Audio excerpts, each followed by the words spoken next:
제13장 나이는 젊어지고 복은 쌓일 것이외다.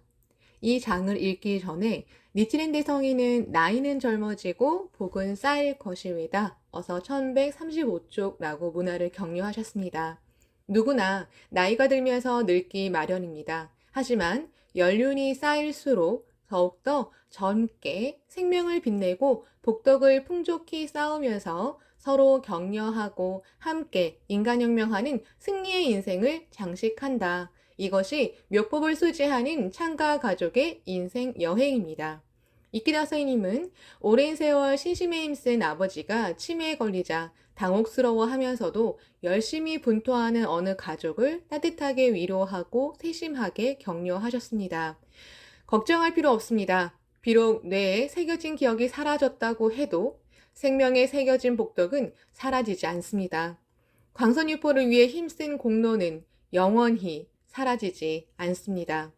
지금 아버님은 가문의 숙명 전환을 짊어지고 위대한 총마무리의 투쟁을 하고 계십니다.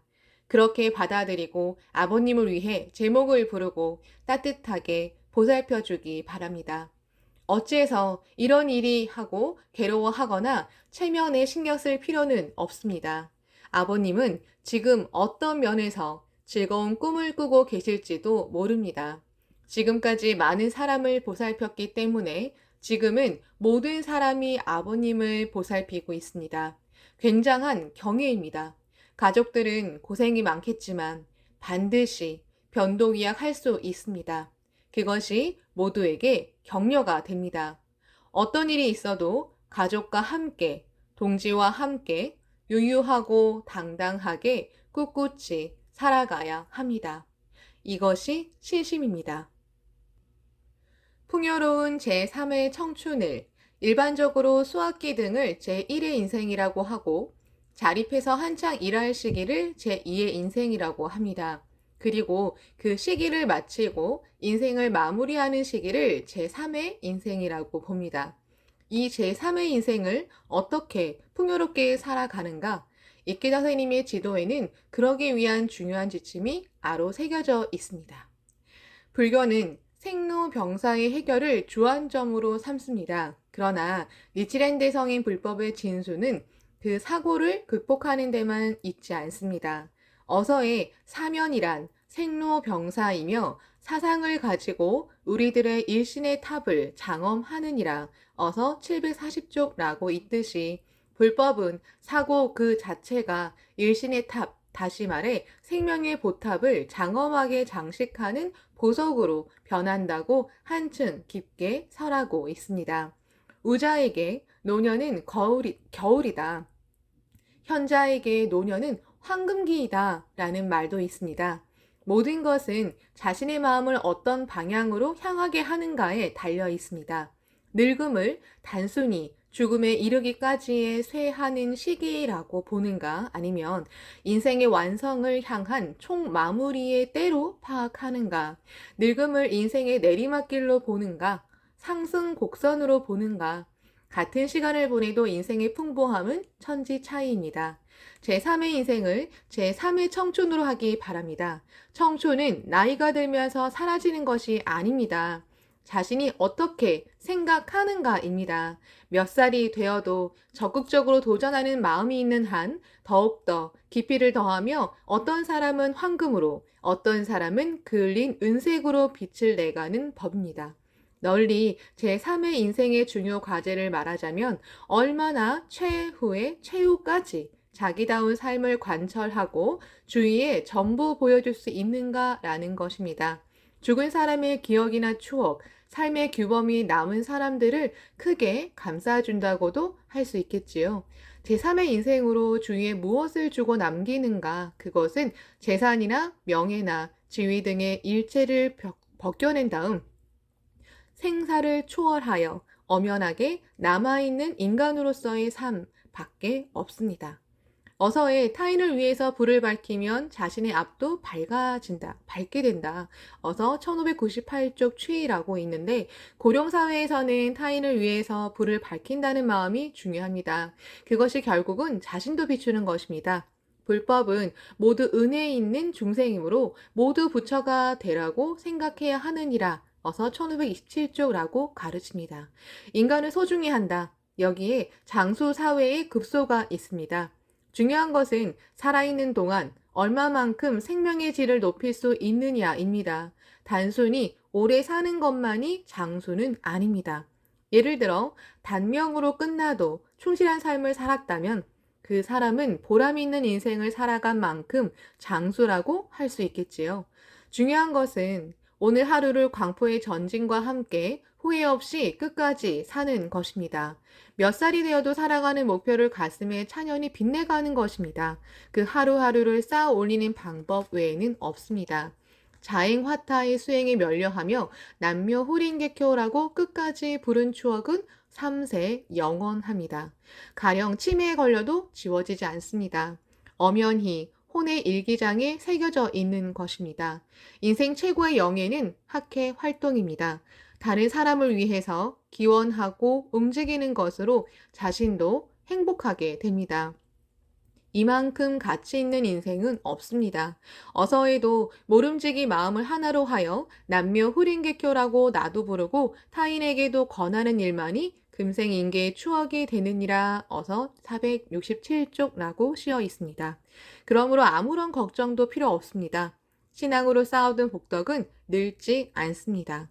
치매에 걸려도 생명에 명복되어 있는 것입니다. 근본적으로는 가령 치매에 걸린 사람이라도 인생의 선배로서 또한 오늘날의 번영을 구축한 선배로서 존경해가는 기풍이 사회 전체에 넓혀져야 합니다. 이대로 고령화가 진전되면 노인의 간호에 모두가 매달리는 사회가 되기 때문입니다. 장수사회란 경쟁보다는 협조가, 효율보다는 여유가, 물질적 풍요로움보다는 마음의 풍요로움이 요구되는 시대입니다. 자신이 받는 것이 아니라 조금이라도 좋으니 자신은 무엇을 할 수 있는가를 생각하는 시대입니다. 나이가 몇 살이 되더라도 자기 몸을 다스리면서 공헌의 길을 찾아간다. 그것이 가치 창조의 삶의 자세입니다. 철인 플라톤은 나이를 먹으면 젊은이의 생기발랄한 모습에 자신의 젊은 날을 떠올리며 젊은이의 행동에 에너지의 원천으로 사세요, 원천으로 하세요 라고 충고했다고 합니다. 남녀노소가 모이는 학회의 자담회에서는 영장자가 젊은이로부터 싱싱한 생명력을 흡수합니다. 반대로 젊은이는 연장자의 경험이나 지혜를 배울 수 있습니다. 불법에는 전혀 헛됨이 없습니다. 어쨌든 언제나 희망에 살아가야 합니다. 이상에 살아가야 합니다. 목숨이 있는 한 이 세상에서 완수해야 할 사명이 있습니다. 미국의 시인 롱펠로는 노래했습니다. 늙음은 모습은 다르지만 청춘보다 나으면 낫지 결코 뒤떨어지지 않는 좋은 기회이다. 마치 황혼이 지난 밤하늘에 대낮에 가려져 보이지 않던 별이 온 하늘에 빛나는 것처럼 다 함께 온 하늘에 가득한 별이 쏟아지는 듯한 멋진 밤하늘을 그려가고 싶습니다. 인생 최후의 최후까지 투쟁한 사람은 아름답습니다. 그러므로 생애 청춘의 마음과 행동이 중요합니다. 나는 나이를 먹었으니까 적당히 해도 되겠지? 하는 도피의 인생이어서는 안 됩니다. 석가 교단의 장로들은 우리는 나이가 들어 시들어 버렸다. 게다가 지위도 있고 그 나름대로의 깨달음도 얻었으므로 이것으로 충분하리라. 오랜 시간 수행해 왔다. 스승인 석존의 깨달음은 훌륭하다. 그러나 우리는 거기에 비교도 안 된다. 이대로도 좋다고 안주하고 말았습니다. 거기서 석조는 사리불에게 주는 수기를 통해 그렇지 않다. 일생 동안 불도에 계속 정진해야 한다. 그 속에서만 부처가 되는 길이 있다. 분발하라 라고 질타하고 격려했습니다. 장로들도 자신들의 타성을 깨닫고 다시금 투쟁을 재개하여 환희했습니다. 그래서 지금까지 절대로 성불할 수 없다고 했던 이승도 부처가 될 수 있었습니다. 월월 1일 강성의 지시라. 어서 1190쪽가 법화경의 정신이고 학회의 혼입니다. 미국의 시인 사무엘 울만이 지은 청춘이라는 유명한 시가 있습니다. 청춘이란 인생의 어떤 기간이 아니라 마음가짐을 말한다. 청춘이란 두려움을 물리치는 용기, 안이한 마음을 뿌리치는 모험심을 의미한다. 때로는 20살 청년보다도 60살 노인에게 청춘이 있다. 청춘은 마음의 젊음이다. 청춘은 나이로 결정되지 않습니다.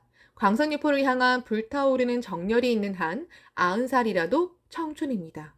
피할 수 없는 죽음과 노년을 앞두고 인생과 사회에서 얼마나 자기답게 활력 넘치게 빛나는 인생의 마지막 장을 살 수 있는가? 그것이 고령화 사회를 맞이한 21세기의 가장 중요한 과제입니다. 사실상 그 문제의 올바른 해답을 제시할 수 있는 가르침은 니치렌 불법밖에 없습니다. 창과 학회밖에 없습니다. 그런 대확신으로 모두 함께 나는 이렇게 살았노라 라는 승리의 역사를 쓰면서 광선유포라는 희망 가득한 대원정을 나아갑시다. 감사합니다.